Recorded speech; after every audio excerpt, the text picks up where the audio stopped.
It is the early morning, and the working day of the steam locomotive and its crew is just beginning.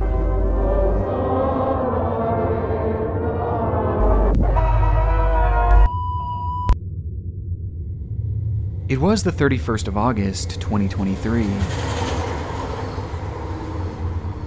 A typical day for 34-year-old Michael Zanera, as he had yet again spent his afternoon working hard on the railway.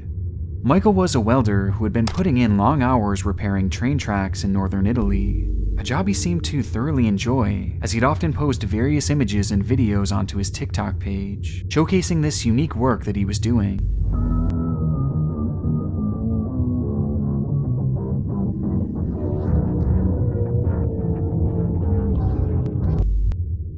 By this point, this was the type of content that you typically expect from Michael, with some other images and various memes sprinkled in here and there, cultivating into a rather inconspicuous page that, for the most part, flew completely under the radar.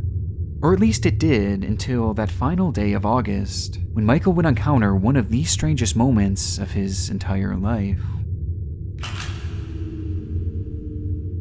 The post he'd share was just a single image, showcasing what appeared to be one of the tracks he had been working on, with a strange glowing cross at its center. For more context, Michael would write, "It's the first time this has happened to me while I'm balancing the rail. The crucifix came out. God definitely wants to tell me something, even though I've been calling him every day lately, because it's not a good time for me." It was quite the strange coincidence, especially considering that Michael himself was known to be very religious and a devout believer in God, and he had been calling out to God for months looking for some sort of sign to help him out of this dark patch that he had found himself in. And in his mind, this inexplicable red cross was it. It had to mean something, but he just couldn't figure out what. And so he posted the image to TikTok to share it with the world before continuing on with his work, likely having the vision of this cross looming in the back of his mind all day, trying to figure out what exactly this could be foreshadowing. And just 24 hours later, he would get his answer. An investigation's underway after 5 railway workers were killed by a speeding train in northern Italy. They were working on replacing parts of the track at the Brandizzo station near Turin when the locomotive slammed into them. On the 1st of September 2023, just one day following Michael's post, he and 6 others had been continuing their maintenance on the tracks, when, out of nowhere, a train would come hurtling towards them, at a speed far too great to properly react to, as according to reports, the men had been working late at night welding train tracks. As they were busy going about their job, an oncoming train headed straight towards them at 100 miles per hour, killing most of the team of workers and throwing their bodies hundreds of meters in the air. Within that group, 5 of the 7 men would tragically perish, with the victims being named as Kevin Legana, Giuseppe Sorvillo, Giuseppe Lombardo, Giuseppe Aversa, and Michael Zanera, who was pronounced dead at the scene, passing away on the very tracks that just one day prior had yielded what he and many others believed to be a sign from God. The cause of this tragedy is still currently under investigation, with early reports hinting at it being nothing more than a tragic accident. And whether this glowing red cross was some sort of divine intervention, or just simply an eerie coincidence, Michael's final post remains haunting nonetheless, and has now found a permanent home in the internet's darkest corners. They know that the only right track is away from the tracks altogether. One of the most startling facts about witches is that there are more of them today than ever before.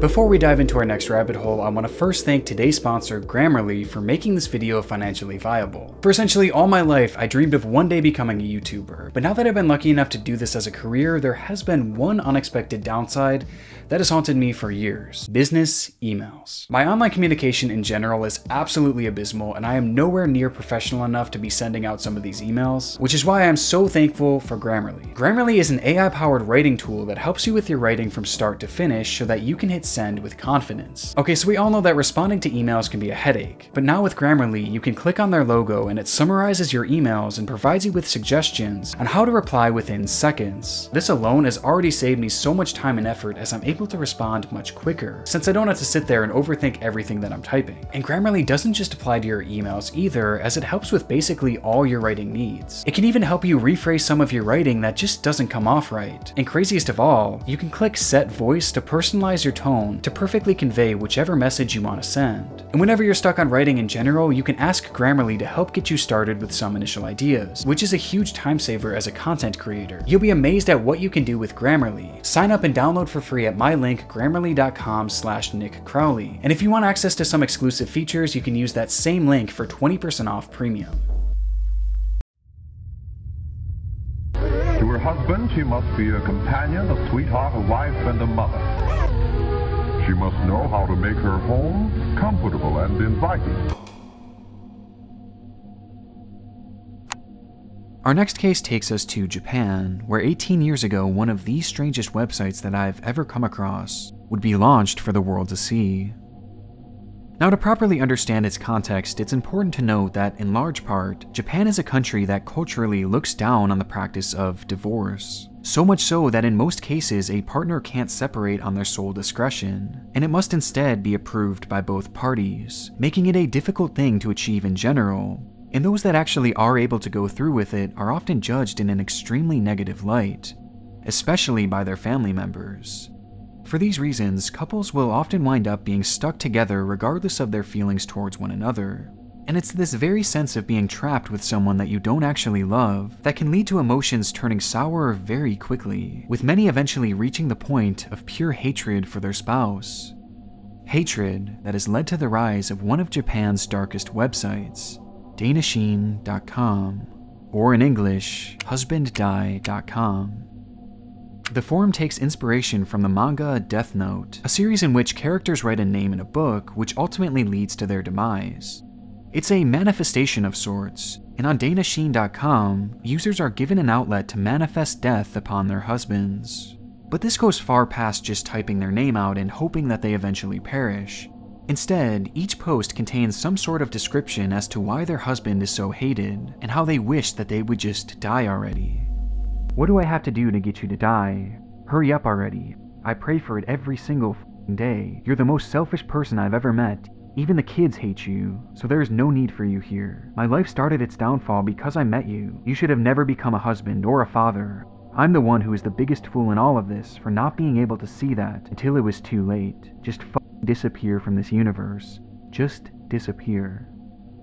I keep telling myself that I will be patient until my child becomes of high school age, but every day is nothing but pain. Don't you understand that when you say you won't show your smartphone, you're admitting it? Reserve insurance, full expectation, die before that, and make amends.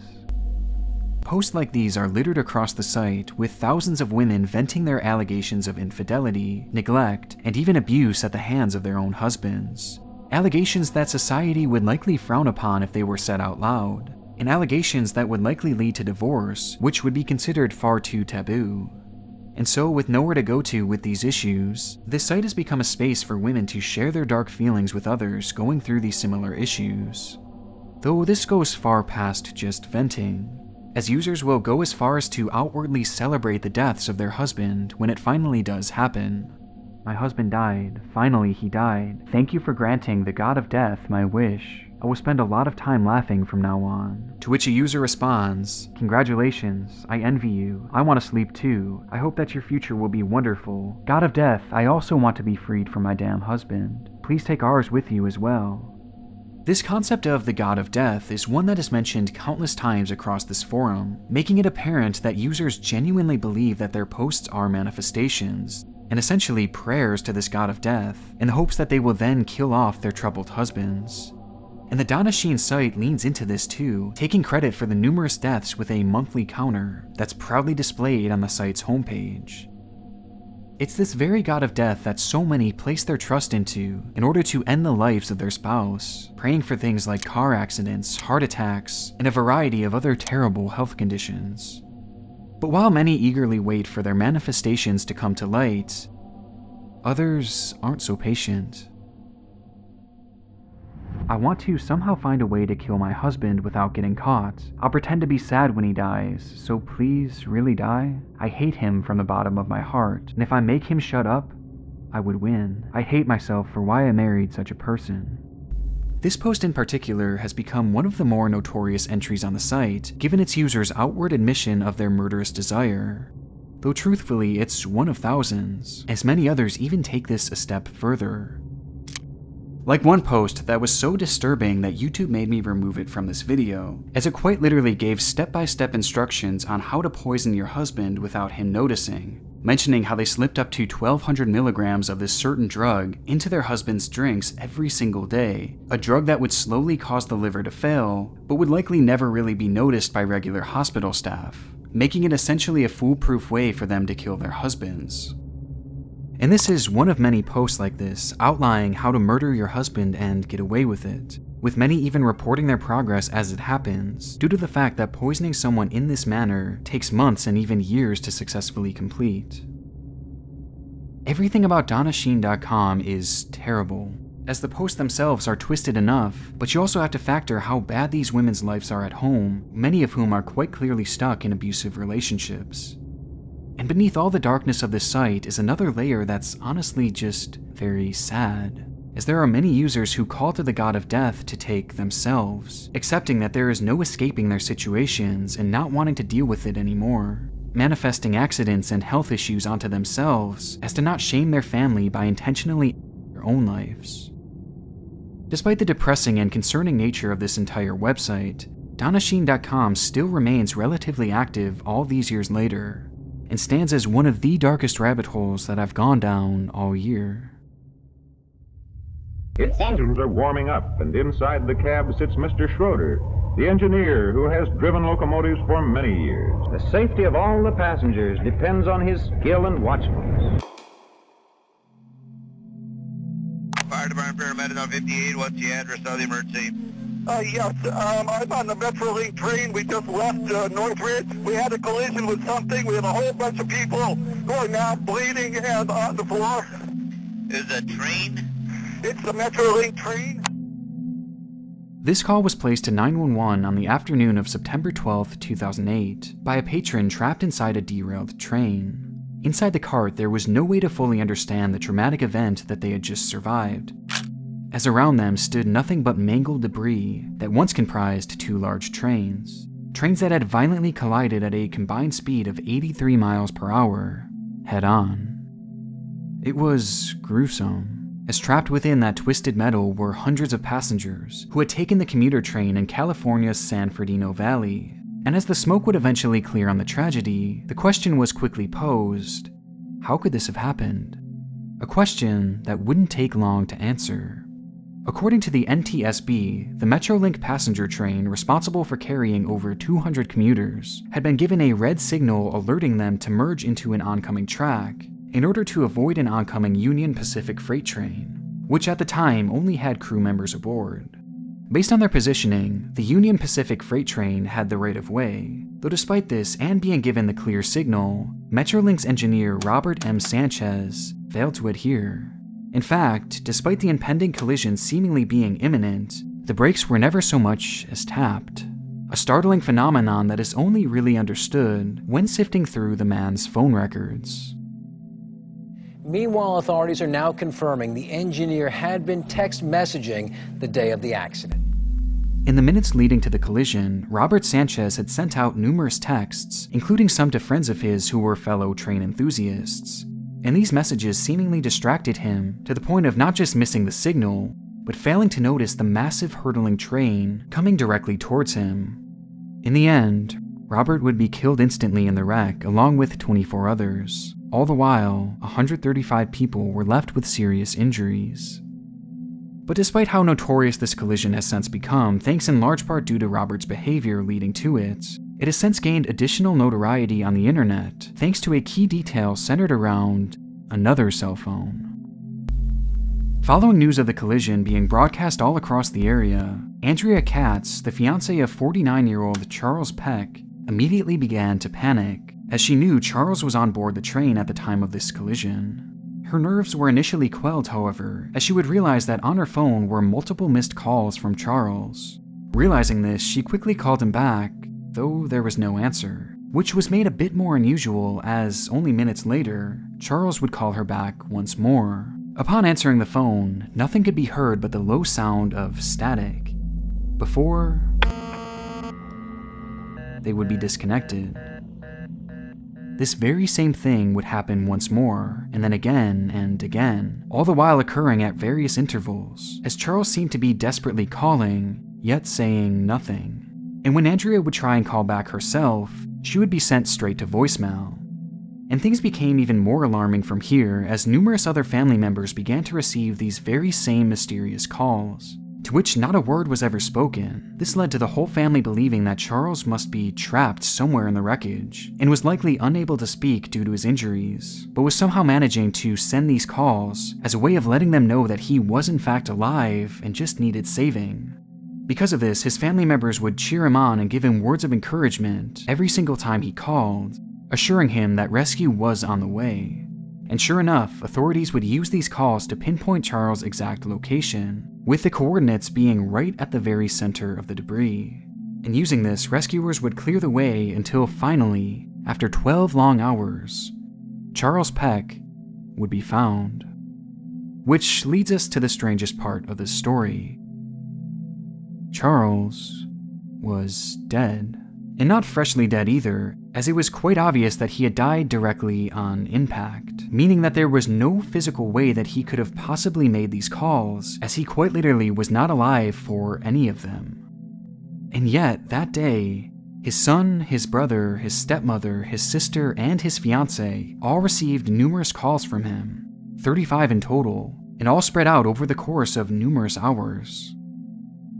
To this day, this bizarre phenomenon has never fully been explained, with some theorizing that it must have been some sort of phone glitch, or maybe even another passenger who had found his phone and was placing calls to all of his recent numbers, though an official conclusion has never actually been given. And even stranger, Charles Peck's phone was never found. Down to Oz, right along. Room to Oz. Boy, I've never been so glad to get rid of somebody in my whole life. September 19th, a man is crushed and tortured to death under the suspicion of practicing witchcraft. September 22nd, 8 individuals are hanged on the same charges. And October 17th, 4 elderly women were hanged upon the belief that they too were witches. These stories will likely ring a bell with many watching today, especially those who are living in the United States, as back in the 1600s, in the small town of Salem, Massachusetts, a bizarre mass hysteria had unfolded, leading to the deaths of 25 people, all of whom had been incorrectly labeled as witches. The Salem witch trials are one of the darkest and most notorious tales ever told, given just how unusual the whole event was, as it just seems so hard to imagine a situation like this actually occurring.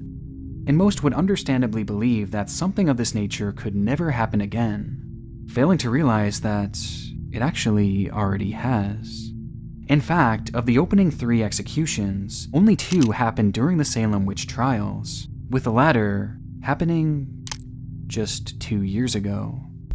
The practice was first reported to the Western world back in 1993, when the LA Times would feature an article titled, "Kenyan villagers' suspicions, fear spark deadly witch hunt. Evil lurks beneath the tranquil facade of 2 highland districts, where vigilantes have burned to death 44 men and women accused of practicing harmful witchcraft."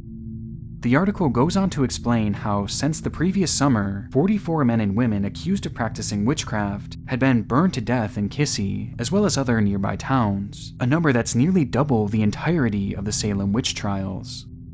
In most cases, village mobs had formed, some several hundred strong, locking the suspected witches in their home and setting fire to the structures, as they were trapped inside.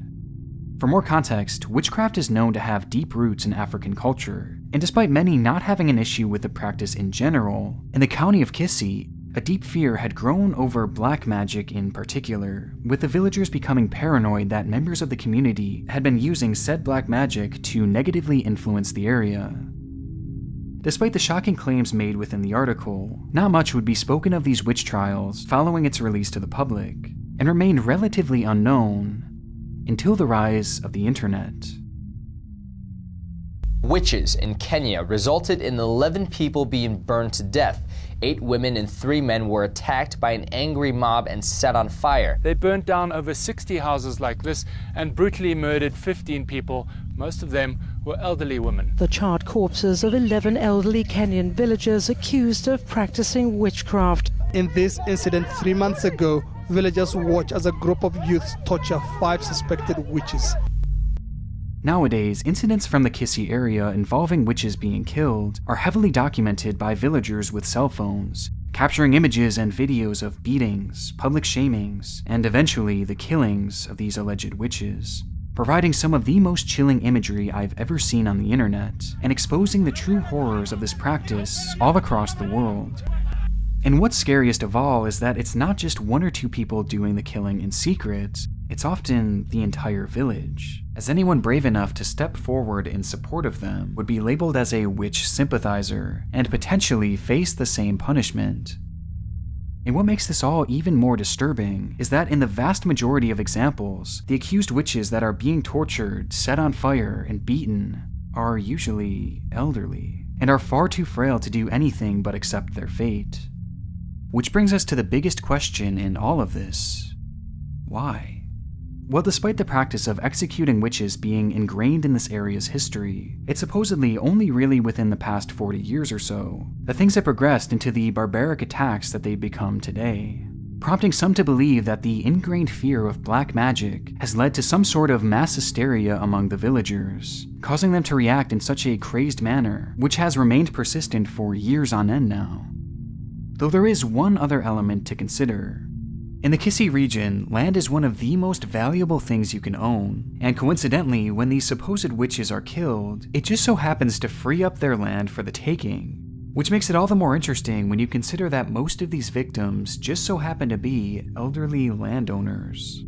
And it goes even deeper than that, as not only are these elderly landowners killed, but due to their designation as witches, the family members they leave behind are usually exiled or even killed due to their relation to the witch, meaning that the land can't be passed down to their next of kin as there would be no family left in the area, making that land essentially open for the taking, thus allowing the accuser or accusers to take ownership. The incentive is certainly there for people to take advantage of this widespread fear of witches in order to essentially get free land with no real punishment, and I honestly think this greed surrounding land, at the very least, plays a role in this whole situation. Though truthfully, I wouldn't be surprised if this was some sort of combination of culture, mass hysteria, and land all rolled into one, leading to the worst of humanity being brought out. And though the local government has taken steps to help end this violence, these 3 factors may prove too much to ever see the practice fully end, and as long as it's happening, the internet will be there to capture it all. Dark means danger, so get yourself seen at night. Taylor Scrum began her TikTok account back in October of 2020. Being just 20 at the time, Taylor had fallen in love with all things motorcycles, dedicating her life and the entirety of her TikTok page to this hobby of hers. Through the following years, Taylor would post various memes and inspirational videos to her page, helping her amass a decent following along the way, with fellow riders appreciating the more niche aspects of her content and her attempts to break the stigma surrounding female motorcyclists. Though not all of her postings were without controversy. On various instances, Taylor would film videos of herself driving recklessly, soaring well past the speed limit and performing various dangerous tricks while on the road, with the stunts growing concerning enough to the point that TikTok began adding disclaimers to numerous of her videos, stating, "Participating in this activity could result in you or others getting hurt." Many of the things that Taylor had been showcasing on her page were downright reckless, and she seemed to acknowledge this all the while, joking about it across various videos on her page. We need to do something super serious. Oscar, yes, stress sweat is getting all over me.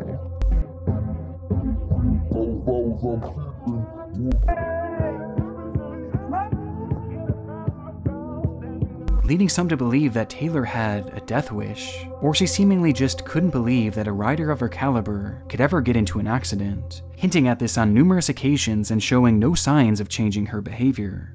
And she continued doing so all the way up until the 23rd of May, when her most notorious video yet would be released. Welcome to the hospital, perfect town, and we have some rules for this little town.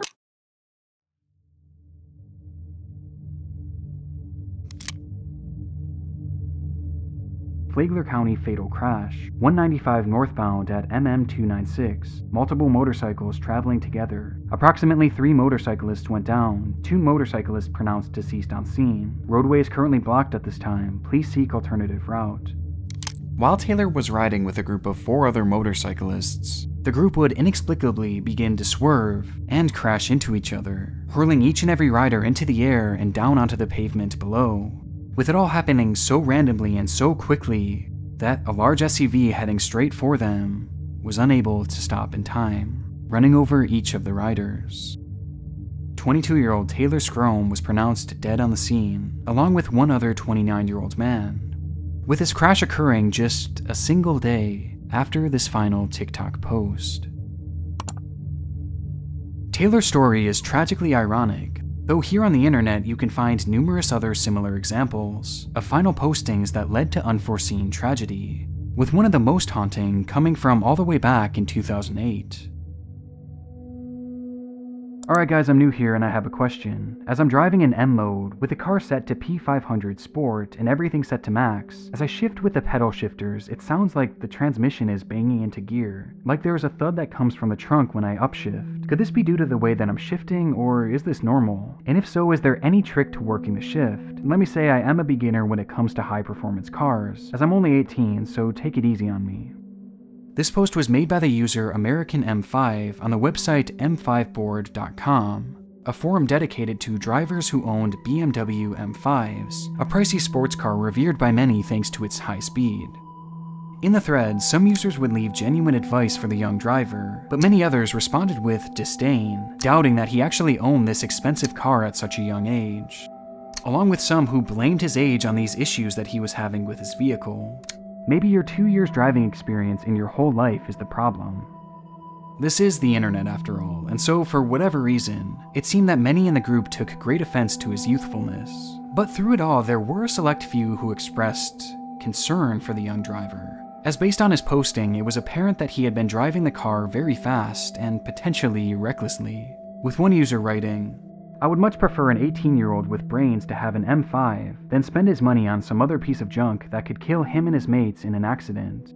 My only bit of advice, matey, if you crash in a big way, expect to be on the news. Enjoy and resist the temptation to drag others at the lights." As well as another user who commented, "Please be careful driving balls out. 18-year-olds and M5s don't mix well." Following this, American M5 would leave a comment thanking the entire forum for their input, even those who reacted negatively to his post. "Thanks guys, don't get me wrong, I never said I didn't respect your wisdom. Thanks for the welcome, and I am looking forward to getting to know you guys better, Josh. And I plan to have all the pics up tomorrow." With this last line referencing taking photos as proof that he did in fact own the car that he claimed to. These photos, however, never came. As a matter of fact, following this comment on January 25th, 2008, American M5 went radio silent, which is when things started to take a concerning turn. The very next day, on January 26th, news would break of a high-speed accident having taken place at 3:54 in the morning near Jacksonville, Florida, involving a car filled with 5 occupants, all between the ages of 18 to 20. According to the report, the group had driven their car onto a private airstrip in the area and had been driving at dangerously high speeds before the driver lost control and ended up soaring off the edge of an 85-foot-high embankment, leading to the instant death of all 5 inside the vehicle, with the driver being identified in the report as Joshua Amarato, an 18-year-old who happened to be driving a BMW M5. The news immediately made its way to the thread, where one user commented, Hey, American M5 lives in Florida, is 18, drives a gray M5, and signed one of his posts above, Josh. OMG, I hope this is not him. And another saying, American M5, you better respond to M5 board ASAP. We all worry now. Though Josh would never post to this thread again. And from that day on, no activity would ever come from the American M5 account, making it all too likely that he was the one behind the wheel of that terrible accident.